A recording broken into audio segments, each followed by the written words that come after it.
माधव जी नमस्कार। आपका कलकत्ते में होना हम लोगों के लिए एक सुखद स्थिति है और देश भर से लोग मुझे फ़ोन कर रहे हैं, पूछ रहे हैं कि भाई माधव जी से भी बातचीत हुई है कि नहीं हुई है। विशेषकर रुड़की से हैं नूर साहब, वो बार बार पूछ रहे हैं कि बातचीत हुई कि नहीं हुई है। और बहुत साल पहले सदीनामा ने एक विशेषांक निकाला था साहित्यनामा, उसमें आपकी गज़लें थी। और इतने वर्षों में बीच में 2 कोरोना गया तो पीछे ये सारी चीज़ें एक तरह से स्थगित हो गई थी, फिर शुरू की हैं। आज आपका भाषण भी मैंने सुना, तो मैं ये जानना चाहता था, हम लोग इस बात को बार बार बहुत दिन से बोल रहे हैं कि बंगला का जो बड़ा साहित्यकार है वो हमेशा 3 काम करता है जो सबका है। एक का आपने जिक्र किया कि वो बच्चों के लिए ज़रूर लिखता है, और अपने जीवन काल में हर बंगला का बड़ा साहित्यकार एक किसी बड़े साहित्यकार की बायोग्राफी पे काम करता है।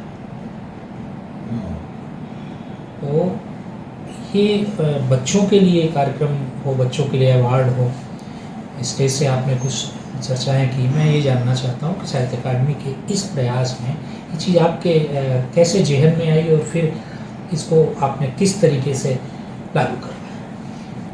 पहले तो आपका आभार। आप जैसे मित्र मिले। कलकत्ता में आना सुखद इसलिए भी होता है कि एक बड़ी बौद्धिक, मैं इसे देश की बौद्धिक राजधानी मानता हूँ। जो इंटेलेक्चुअल विगर यहाँ है वाकई वो बाकी शहरों में नहीं है, और एक तरह से परंपरा और आधुनिकता दोनों का मेल आपको यहाँ मिलेगा। तो कलकत्ता में आना एक तो ये सुखद अनुभूति है। दूसरा, जैसे आपने बताया ना बाल साहित्य का, वैसे तो देश की 24 भाषाओं में शुरू से होता रहा है, लेकिन बंगला में ज़्यादा हुआ, इसमें कोई दो नहीं। बंगला के हर साहित्यकार, चाहे सत्यजीत रे हो या रविंद्रनाथ टैगोर, आज भी उनकी कहानियाँ पढ़ते हुए आपको ऐसा लगेगा जैसे वो आज के बालक की कहानी है। मतलब उसमें एक यूनिवर्सल अपील है, ये आप मानेंगे। तो बंगला में बाल साहित्य की परंपरा बहुत पुरानी है, और बंगला साहित्य की जो पठनीयता है वो इस बाल साहित्य की वजह से आई है। अच्छा, छोटी सी उम्र में बच्चों को अगर पढ़ने की आदत डाल दी तो हमेशा काम आएगी। आप देखोगे पूजा के वक्त जितने बड़े पत्रिकाओं के संस्करण यहाँ आते हैं, पूजा विशेषांक आते हैं, ऐसे देश की अन्य भाषाओं में नहीं हैं, बड़े छोटे आकार के हैं। वो ऐसा लगता है जैसे कि दिवाली का या होली के जो आते हैं वो इतने बड़े आकार के नहीं हैं। बल्कि यहाँ की पत्र पत्रिकाएं तो लेखकों को पहले से ही आमंत्रित करती है और अनुबंधित करती हैं, आप हमारे लिए उपन्यास। हाँ, वो 6-7-8 महीना पहले तैयारी शुरू, वो पूरे वर्ष की। ये परंपरा कमोवेश भारत की हर भाषा में रही है। हमारे हिंदी में आप देखोगे कि प्रेमचंद से लेके अमृतलाल नागर, दिनकर जी, नागार्जुन, और एक तरह से जितने भी बड़े उपन्यासकार कथाकार हुए, उन्होंने बच्चों के लिए लिखा। और बच्चों के लिए लिखना हर लेखक ये मानता था कि भाई ये मेरा एक पुण्य का कार्य है, ये मैंने करना ही करना है, ये उत्तरदायी मान के करता है। लेकिन सन 70 के बाद एक ऐसा समय भी आया जब हिंदी के बड़े लेखकों ने बच्चों के लिए लिखना कम कर दिया। बड़े लेखकों ने कम किया, और मैं तो ये मानूंगा कि बड़े लेखकों ने, बहुत सारों ने तो लिखा ही नहीं, बच्चों के बारे में लिखना बंद कर दिया। तो एक तरह से एक थोड़े से वर्षों के लिए शून्य सा पैदा हुआ, लेकिन लिखने वाले लिखते रहे, नई पीढ़ी आती रही, नई पीढ़ी के बाल लेखक आते रहे, खूब काम हुआ, इसमें कोई दो राय नहीं। लेकिन अब दोबारा से, अब साहित्य अकादमी में मैं 2008 में पहली बार हिंदी परामर्श मंडल का सदस्य बन के गया, और 11-12 में मैं उसका कन्वीनर भी रहा। तो उस समय गंगोपाध्याय जी हमारे अध्यक्ष होते थे जी।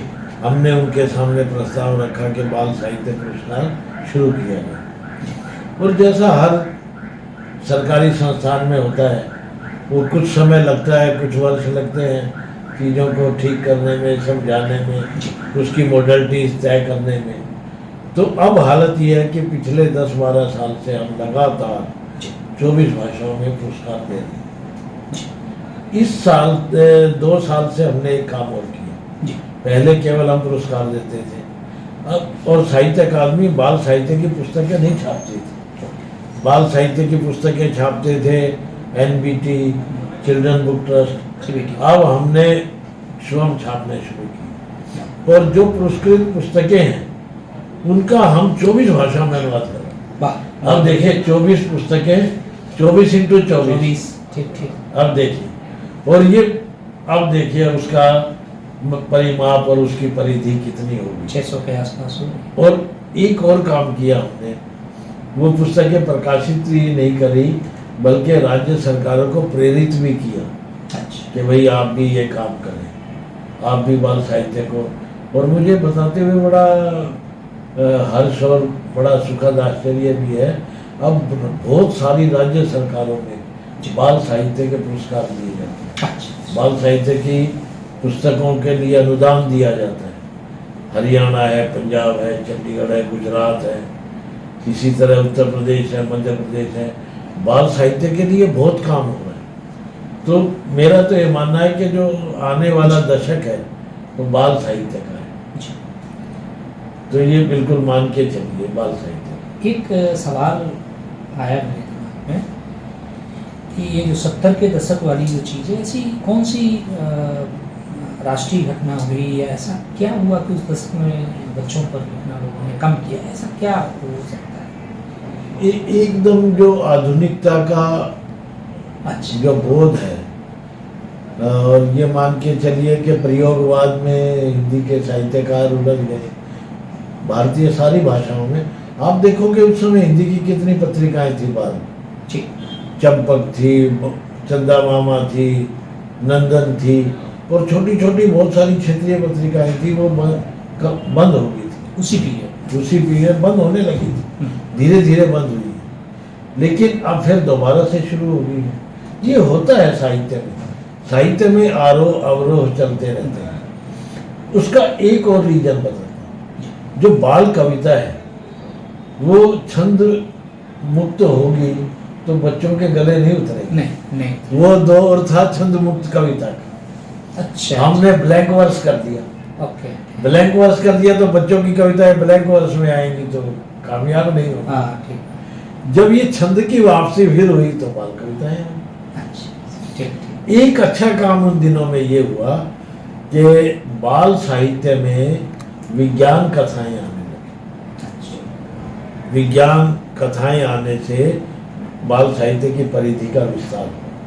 पहले बाल कविताएं अधिक लिखी जाती थी, उसके बाद बाल उपन्यास आए, किशोर उपन्यास आए, और हर भाषा में। तो भारतीय भाषाओं में बाल साहित्य का इस समय कई बार ऐसा होता है कि जो समाज है वो धीरे धीरे जागता है। आपको मालूम है हमारे यहाँ जैसे बाल लेखन उपेक्षित कुछ साल रहा, युवा लेखन भी उपेक्षित रहा, तो भारत सरकार के बहुत सारे इदारों ने ये अनुभव किया कि बाल साहित्य और युवा साहित्य को अलग से रेखांकित करना चाहिए। तो साहित्य अकादमी ने बाल साहित्य पुरस्कार के बाद युवा साहित्य पुरस्कार घोषित।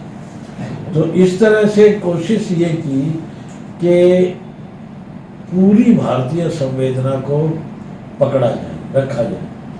हम साहित्य अकादमी की पुस्तकों पे पंक्ति छापते हैं, Indian literature is one though it is written in many languages. बहुत सारी भारतीय भाषाओं में बेशक लिखा जाए, लेकिन भारतीय साहित्य का मूल एक, उसकी एकात्मकता एक।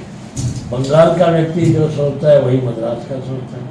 हमारे चिंतन के स्तर पे कोई विभाजक रेखा नहीं खींची जाती। ये अभी आपने बातचीत में एक शब्द प्रयोग किया, इदारा। इदारा माने संस्था। हाँ।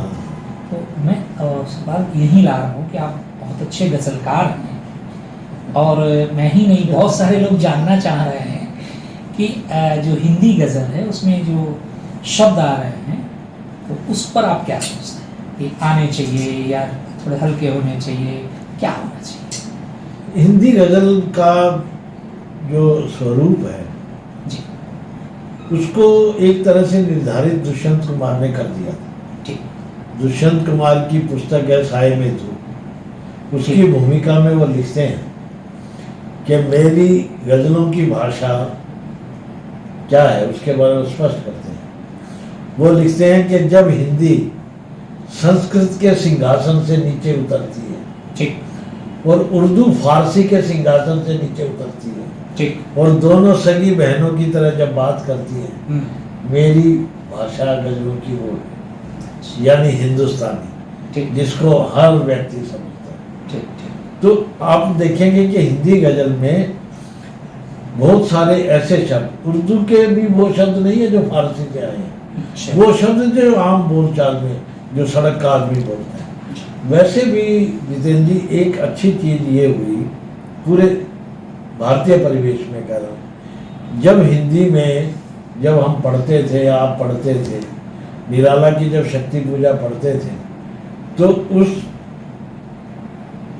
कविता के बाद परिशिष्ट में कुछ एक शब्दार्थ दिए होते थे। ठीक। उन शब्दार्थों को पढ़ के पता लगता था इसका अर्थ क्या है, यानी इतनी प्रांजल हिंदी होती थी, कनिष्ठ हिंदी, संस्कृतनिष्ठ हिंदी होती थी।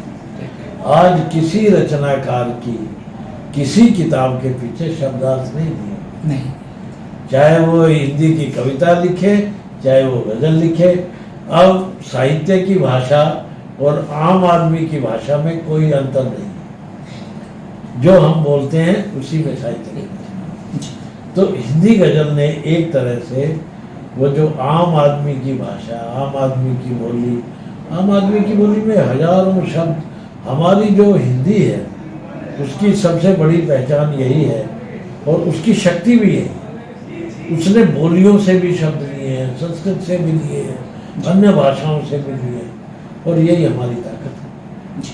तो अब ना हिंदी का किसी को विश्वकोश देखने की जरूरत है, या कोई डिक्शनरी देखने की जरूरत है, उर्दू की आम भाषा में लिखी हुई रचनाएं हमारे साथ ठीक, वही टिकेंगी, वही टिकेंगी।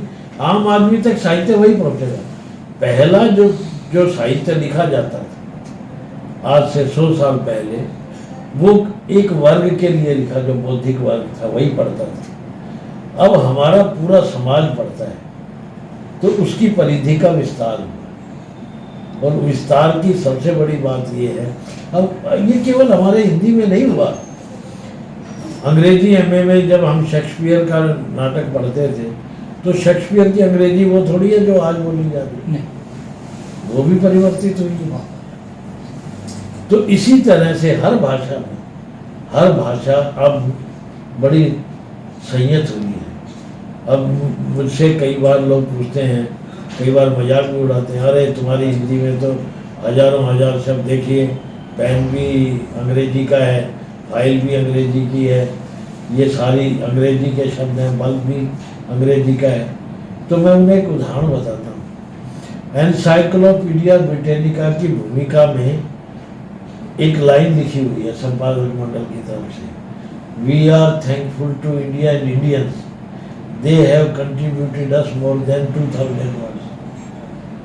2000 शब्द हमने अंग्रेजों को दिए हैं, और वो अंग्रेजी के उसमें डिक्शनरी में एक्नॉलेज भी करते तो हाँ, हम तो दुखी हैं कि हमने क्यों ले लिए, वो धन्यवाद कर रहे हैं। ठीक, ये फर्क है हमारा। और जितेंद्र जी और ऑफ कर